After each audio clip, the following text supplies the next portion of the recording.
Magandang umaga po, Ginang Brown. Ito po ang aking maikling kwento na pinamagatang ang mahiwagang palayo.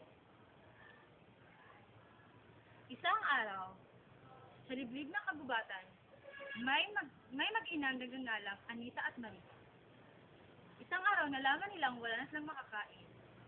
Kaya inutusan ni Anita si Maria na pumunta sa kagubatan para maghanap ng pagkain. O Maria, umalis ka muna kasi para maghanap ng pagkain. O sige po, inay. Naglakad si Maria ng ilang oras pero wala siyang mahanap.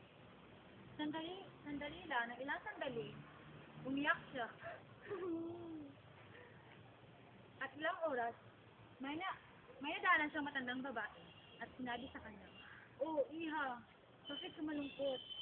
Kasi po, wala po kaming makain ngayon ng ina ko."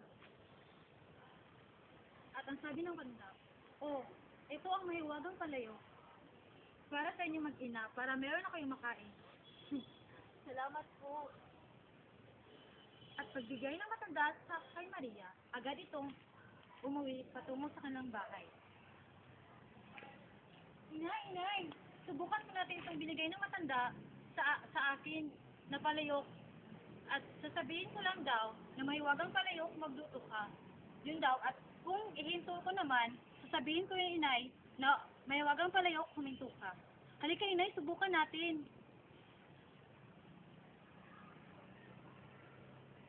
Sinubukan ni Maria ang mahiwagang palayok. Mahiwagang palayok, magluto ka. At agad itong nagluto. Lumabas ang masarap na lugaw. At si Maria at Anita ay kumuha ng kanilang pinggan para kumain.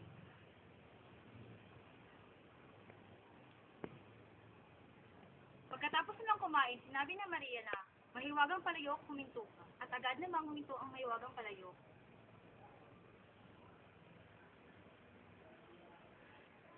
Pagkaraan ng isang linggo, pumunta si Maria sa kanyang kaibigan at nagpaalam ito sa ina. Inay, iiwanan ko po muna itong mahiwagang palayok sa inyo. Kapag nagutom kayo, alam niyo na kung anong sasabihin. O sige anak, alam ko. Nang si Maria ay papauwi na, may nakita siya sa daanan. Ano ito? Bakit maraming lugaw sa kalsada? Nakita niya ang ina na lumuluha. Inay, bakit ka umiiyak? Anak, tulungan mo ko, hindi ko na ipahinto ang lugaw. Asan ba yung mahiwagang palayok, inay? At kinuha ni Maria ang mahiwagang palayok. Mahiwagang palayok, huminto ka. At agad na lang huminto ang mahiwagang palayok. At ang mga tao sa bayan nila ay hindi na nagsisi. Kasi simula noon, hindi na sila nagutom pang muli. Pero